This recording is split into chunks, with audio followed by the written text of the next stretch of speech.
嗨，大家好，我是 Kevin。今天呢要来分享的是很久没分享的冰箱常备系列。那今天要来做的是这个南瓜浓汤哦。不过呢，我今天的做法呢，除了做浓汤以外，还会分享呢怎么利用这个南瓜浓汤来变化出其他的料理。好，那今天呢，既然要来打这个浓汤的料理呢，一定是少不了一些调理的工具哦。我今天呢使用的是这种手持的调理棒哦。那当然，如果你是要用这种大型的果汁机或调理机也是 OK 的，但是我觉得比起调理机，我觉得这种手持搅拌棒呢是更加操作轻巧，那更适合新手或者是一些小家庭哦，因为它体积更小。那我这次使用的是这个百灵牌的手持搅拌棒哦，影片过程呢也会稍微分享一下使用心得给大家。好，那就开始来制作今天的南瓜浓汤。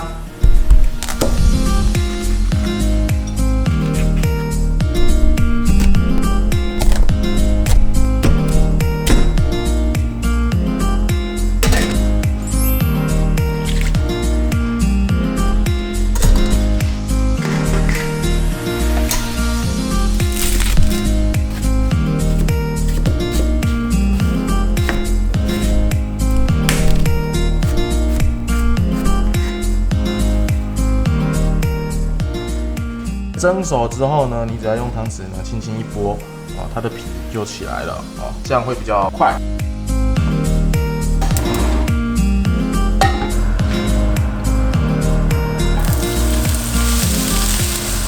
我自己呢喜欢在炒洋葱的时候就做一些调味。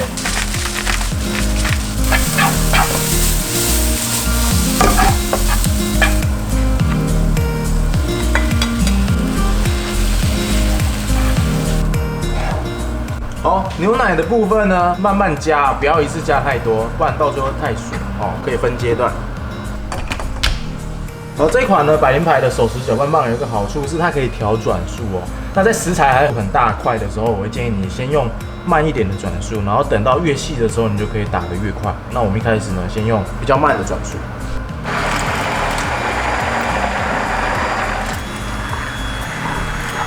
这个因为有一个就是金钟罩这样子的设计嘛，所以它在打的时候，其实你完全不用担心会有溅出的问题。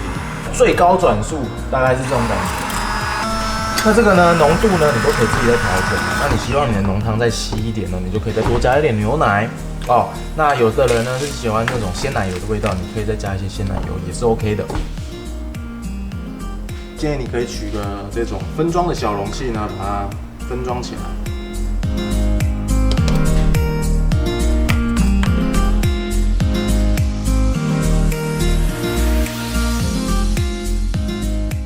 这个南瓜浓汤呢，就是要这样子沾面包，我觉得这是最好吃的吃法。好，我们刚刚做了那么多的浓汤啊，其实你可以像这样取个小容器，把它做分装，分成你要的分量。那如果说你明天还想要再喝浓汤呢，你就直接取出来加热一下，就很棒的浓汤了。那另外呢，其实这个南瓜浓汤，我认为是一个很棒的料理的基底跟调味。所以呢，我接着就是要用这个南瓜浓汤来分享一个南瓜鸡肉意大利面哦。好，那我们就接着来继续制作。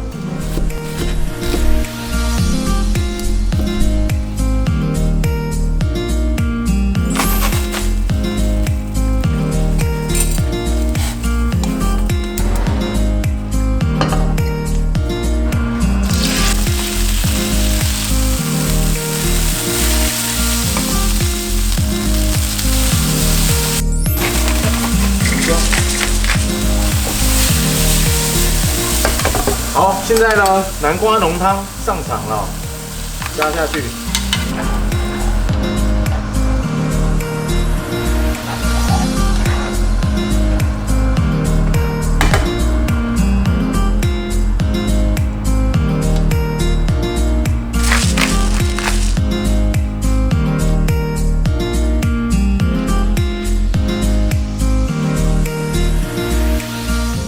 今天呢，除了南瓜浓汤的冷冻常备以外，我想要分享一个我平常也会用南瓜做给我的小朋友吃的一个副食品哦。那基本上呢，就是南瓜、洋葱还有鸡蛋。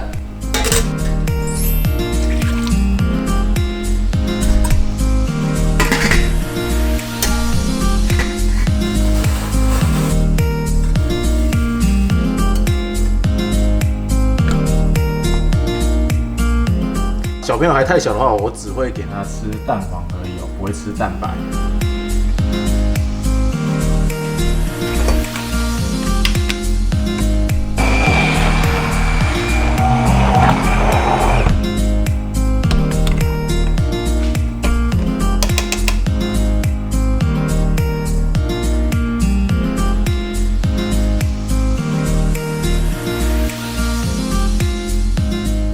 好，你看，只要呢我们充分利用这个南瓜浓汤啊，就可以很容易做这个南瓜鸡肉意大利面哦。那我刚刚呢，除了做意大利面外，还会做这种宝宝的副食品哦，也是用这个手持搅拌棒呢，就可以很容易的完成了。那这个呢，就是给小朋友，我的话呢，就是吃鸡肉面。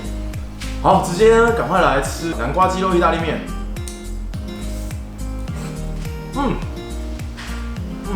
我这样做意大利面真的很好吃，而且这样子的做法，在做意大利面的时候，其实非常快哦。你可以完全不用担心调味的问题，因为你已经有一个南瓜浓汤的基底了，随便做都很好吃。甚至我觉得你要做像炖饭，我觉得应该也会蛮适合的哦。那这次的南瓜浓汤呢，制作是非常成功的。那如果你要做这种浓汤类，我会蛮建议入手一个这种手持式的搅拌棒。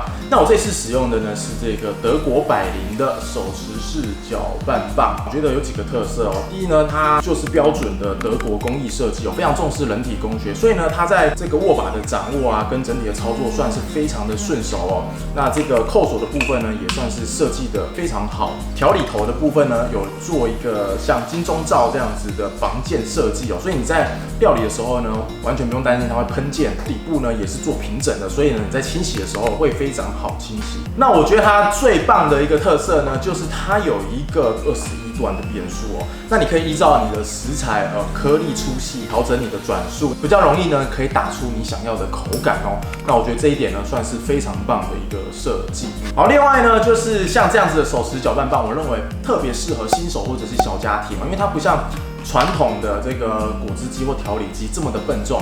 非常的好收纳，它拆卸之后呢，你就可以放在抽屉里面就可以了。那这次这个德国百灵呢，它也是附上了非常多的配件哦，所以你要做像宝宝的副食品啊，或者容量比较大的一些像是汤品或者是果汁，其实也都是可以用这个调理棒来完成的。所以应用的范围呢也是相当的广。好了，那这次冰箱常备的南瓜浓汤就分享到这边喽。喜欢我们菜单剧组的话呢，欢迎帮我们订阅一下哦。那任何相关问题呢，也欢迎在下面留言给我。那这次分享到这边喽，下次见了，拜拜。